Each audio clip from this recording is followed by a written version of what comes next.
망막은 눈의 그 안쪽 면을 덮고 있는 두께가 약 0.3mm인 얇은 신경막이라고 할 수 있습니다. 이 눈을 달걀에 비유하자면은 마치 이제 달걀 껍질과 달걀 흰자 사이에 미끌미끌한 막 같은 것에 해당하게 되겠고, 우리가 있는 방에 비유하자면 벽을 싸고 있는 벽지에 비유될 정도로 얇은 조직이 되겠습니다. 안녕하십니까 시청자 여러분, 반갑습니다. 센트럴 서울안과 망막 전문의 황조국 원장입니다.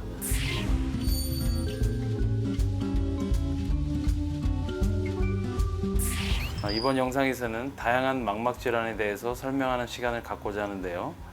비교적 흔하다고 알려져 있는 비문증, 망막 박리, 그리고 망막 정맥 폐쇄증, 망막 전막, 황반 원공에 대해서 설명을 드리겠습니다.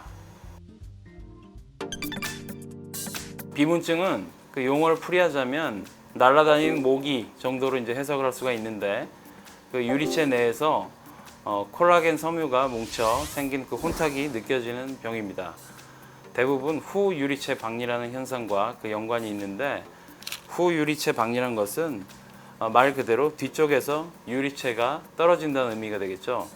그 유리체는 나이가 들면서 탄력을 잃고 또 이제 흐물흐물 액화가 진행됩니다. 그래서 이것이 그 눈 안에를 꽉 채울 수 없는 그런 상황이 되면은 이게 눈 안에서 출렁출렁하다가 우리 뒤쪽 신경 망막에서부터 이 유리체 젤리가 분리되는 그 현상을 후유리체 박리라고 합니다. 이 경우에 그 떨어진 그 유리체 면에 있는 혼탁한 부분들이 망막에 이제 그림자가 생기면서 뭔가가 떠다니는 것 같은 비문증 증상을 느끼게 되는 것입니다. 비문증은 매우 흔합니다. 고도근시의 경우에는 젊은 나이에도 흔하게 발견이 되고요. 65세 이상 고령에서는 70-80% 이상 그 환자에서 후유리체 박리가 발견이 됩니다. 비문증의 진단은 안저 검사를 해서 눈 안에 떠다니는 그 콜라겐 혼탁을 쉽게 발견할 수가 있고, 이것을 이제 환자의 증상과 매치를 하면 쉽게 이제 진단할 수가 있습니다. 대부분의 경우에 비문증은 치료를 필요로 하지는 않습니다. 시간이 지남에 따라서 우리 콜라겐 섬유가 뭉치고 수축하고 혼탁이 작아지고 또 이제 유리체 박리가 더 진행되면서 망막에서 이 혼탁이 좀 멀어지게 되면 비문을 잘 못 느끼게 되는 수가 많습니다.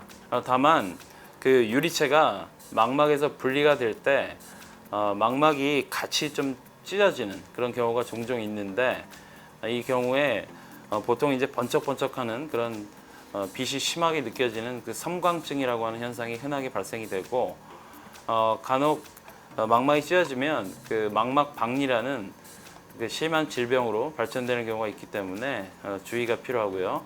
그리고 망막 박리가 없는 망막 찢어짐, 그 망막 열공에 대해서는 레이저 치료로 망막을 안정시키게 되고, 심한 망막 박리가 생긴 경우에는 망막을 다시 제 위치로 붙이는 유착시키는 응급수술이 필요하겠습니다. 만약에 그 유리체 내 그 혼탁이 너무 심할 경우에는 유리체 절제술이라는 망막 수술로 유리체를 제거해서 치료할 수 있지만, 수술 후에 백내장이 진행되고 또 추후에 망막 전막이라든지 망막 박리 등의 합병증의 가능성이 있기 때문에 신중한 접근이 필요하겠습니다. 이전에 안과 검사를 받으셨고 또 오래된 그 변하지 않는 비문증일 경우에는 대부분 검사를 요하지는 않습니다. 다만 비문증이 갑자기 생겼다든지 갑자기 비문의 개수가 늘어나거나 그 문양 모양이 많이 변했을 때, 그리고 시야가 뿌연 느낌이 들고 유난히 그 비문이 혼탁하게 느껴진다든지, 광시증이라고 불리는 그 번쩍이는 증상, 마치 그 플래시가 번쩍이는 것 같은 그런 증상이 심할 경우, 그리고 시야의 한 곳이 어둡고 또 가려 보이는 증상이 있을 경우에는 반드시 근처 안과를 찾으셔서 검사를 받으셔야겠습니다.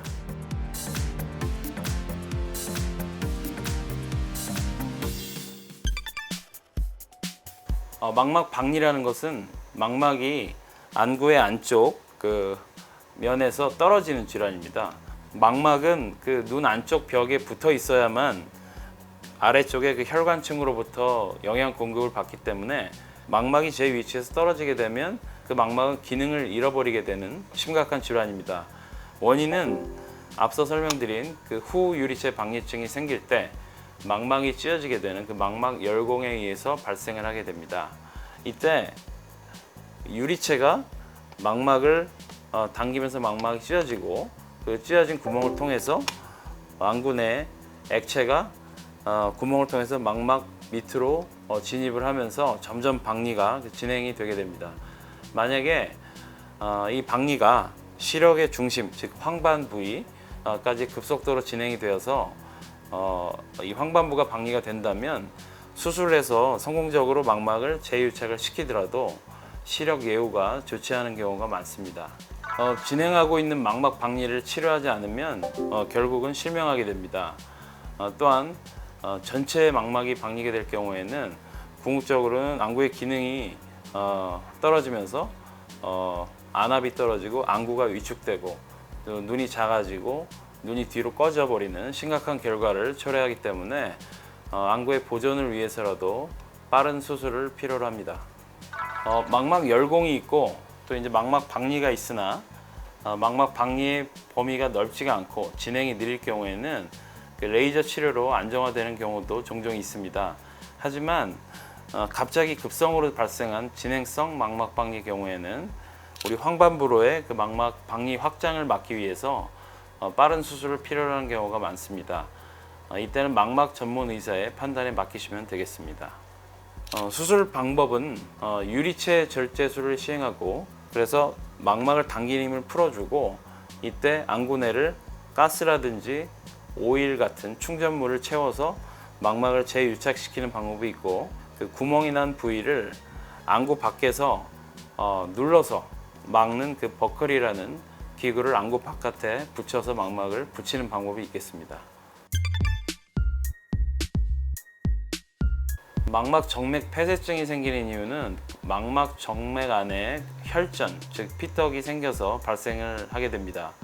망막 동맥, 여기서 보시는 빨간 동맥을 통해서 눈 안으로 피가 들어온 다음에 망막 정맥, 이 파란 혈관을 통해서 눈 밖으로 피가 빠져나가야 되는데 이 정맥 안에 혈전이 생기면 마치 이제 하수구가 막힌 것과 같이 혈액순환이 되지 않은 상태가 되겠습니다.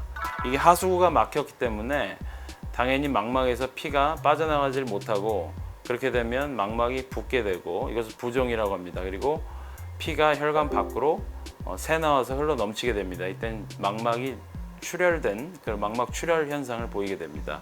이때 그 앞서 설명드렸듯이 우리 망막의 중심 부인 황반부에 부종이 생기면 시력이 급격하게 떨어지게 되고 또 그 출혈 및 부종 부위가 가려 보이는 시야 장애가 또 발생하게 됩니다. 만약 이때 그 황반부종을 오랫동안 방치할 경우에는 영구적으로 시력 손상이 있을 수 있겠습니다.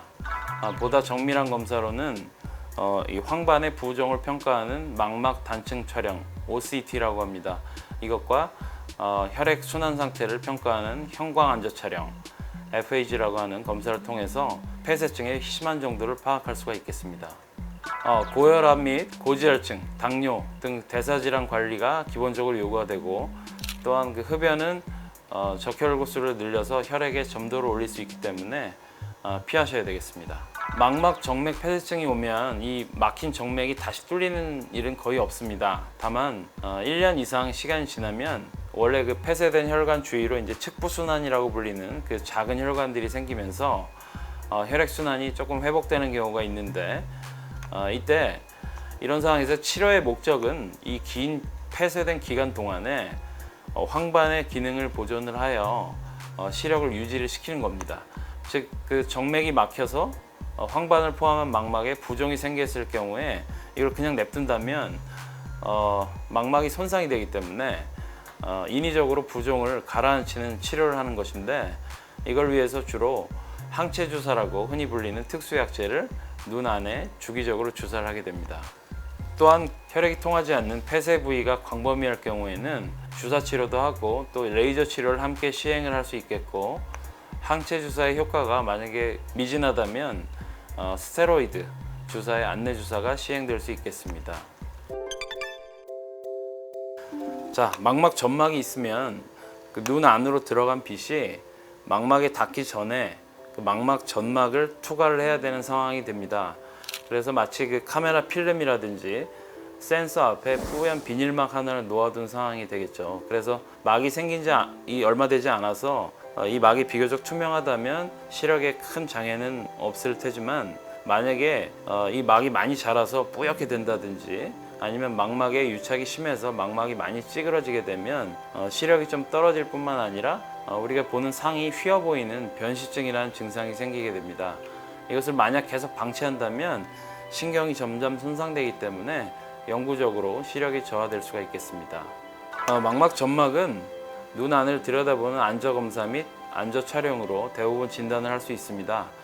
하지만 그 망막 점막은 어느 정도 심한지, 얼마나 진행했는지 이것을 보는 것이 매우 중요하기 때문에 OCT라고 불리는 망막 단층 촬영이 필수적인 검사가 되겠습니다. 또 이제 구조적 그리고 우리 기능적으로 손상이 얼마나 됐는지 그걸 파악을 하기 위해서 형광 안저 촬영이라든지 다초점 망막 전이도 검사 등이 보조적으로 필요할 수 있습니다.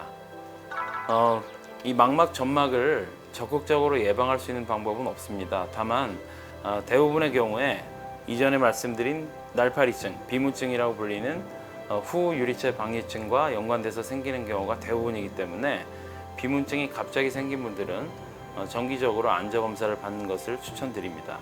중요한 것은 이 수술의 시기를 결정하는 것입니다. 망막은 신경 조직이기 때문에 손상이 된다면 이것의 재생을 기대하기가 어렵습니다. 그래서 망막 점막이 너무 심해서 망막이 찌글찌글해지고 주름이 많이 지게 되면 망막에 돌이킬 수 없는 손상이 올 수 있기 때문에 이런 경우에는 이 수술을 해도 시력 회복이 완전하지 않은 경우가 있습니다. 따라서 우리 이제 정기적으로 경과 관찰을 하시다가 막이 만약에 계속 자라서 OCT 검사상에서 지속적으로 악화가 된다든지 정도가 너무 심하다면 이 수술을 너무 미루지 않는 것이 좋겠습니다.